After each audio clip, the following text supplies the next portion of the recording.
RYSE combat is about the player stepping in the shoes of our main guy, Marius Titus. You are a Roman warrior. You are working your way up through the ranks. It's brutal, it's up close, it's intense. He's that grounded, he's strong, he's powerful, he's heroic. He's not about flamboyant moves, he's not a ninja, he's a warrior, he's a soldier. And so when we think about him as a warrior and we think about how he's gonna fight, then those are the kind of concepts we try and think about. Is this attack efficient? Is it getting to the, to the strike as quickly, as deadly as possible? And is it powerful? Is it strong? When he throws his shield, is all his weight behind it, so when it slams, it really slams. We actually worked with an expert on Roman fighting and combat strategies to gather some knowledge about how to handle weapons and shields and all that kind of stuff. And that was really helpful for us. We had the chance to play a bit with some actual equipment, and that was really insightful for us. For my first date, I brought two big gun cases full of swords and weapons, and I brought a Roman armor, a Roman helmet, two different kinds of shields. I brought a Celtic shield, I brought a Roman shield, so that they can touch real weapons and see, how they look, what's the weight, what's the size, all that. He would tell us, if you're standing, how would your body move to attack behind you or attack in a different direction. And it was really interesting because he had some things and poses that we maybe would not have thought about. Every single action you have in RYSE can flow in and out of each other. So it gives the player maximum flexibility. So I can block this enemy, I can attack this one, I can push this one away, and I can throw my pilum at a guy who's an incoming attacker. And what it does is it gives you the ability to kind of, create your own language. Marius does not attack one guy and finish him and then stop and then move to the other guy.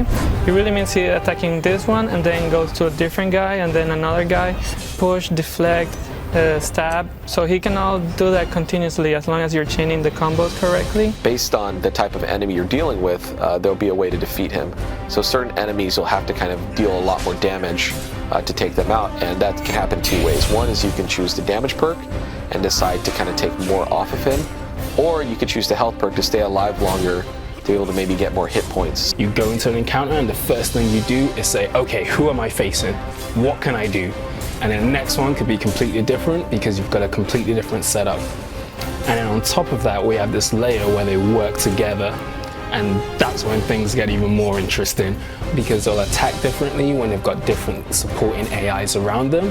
And so that takes the intensity up to a different stage. The player can switch from one action to another action, from one AI to another AI.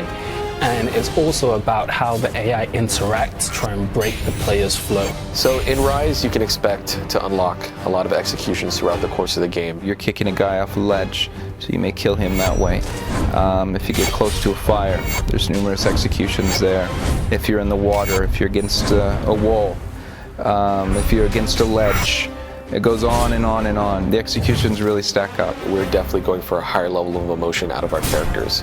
Not only in cinematics, not only in executions, but also live in combat. We did a lot of stuff with the camera stuff. We did really extreme animations, really close animations. Intensity, it's about brutality.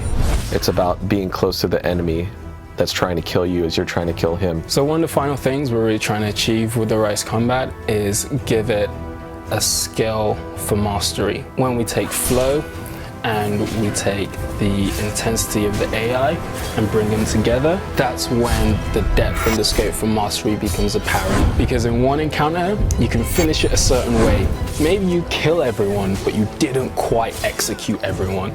So then you want to play it again, set them up in different ways so maybe you can execute everyone, but maybe you didn't double execute everyone. Did you perform the perfect chain? Was your flow from beginning to end this seamless, smooth transition from move to move, enemy to enemy, where you've got them all set up in this perfect state and you just push the trigger button and they all just fall. An important aspect of kind of doing this whole game is this, idea that, we can create a combat system where you can be more emotionally engaged to what your player is actually doing. I mean, that will be the first sign that we've done well if you actually feel something out of combat. And the other aspect is that just nuts and bolts wise, we have a solid combat system, something that we can build more and more on top of. And that's really where the depth aspect comes in. You know, we want it to feel really, really good to play. We don't want players to feel frustrated or, you know, get too angry over the fact they can't pull something off. But at the same time, master players will be able to do stuff that when you watch these YouTube videos, you're going to go, this is amazing, how does someone ever do that? And, you know, if we can kind of tap into those two main elements, then we would have felt we've done, you know, a good job.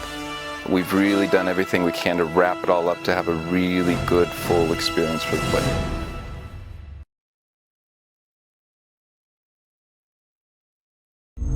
Achieved with CryEngine.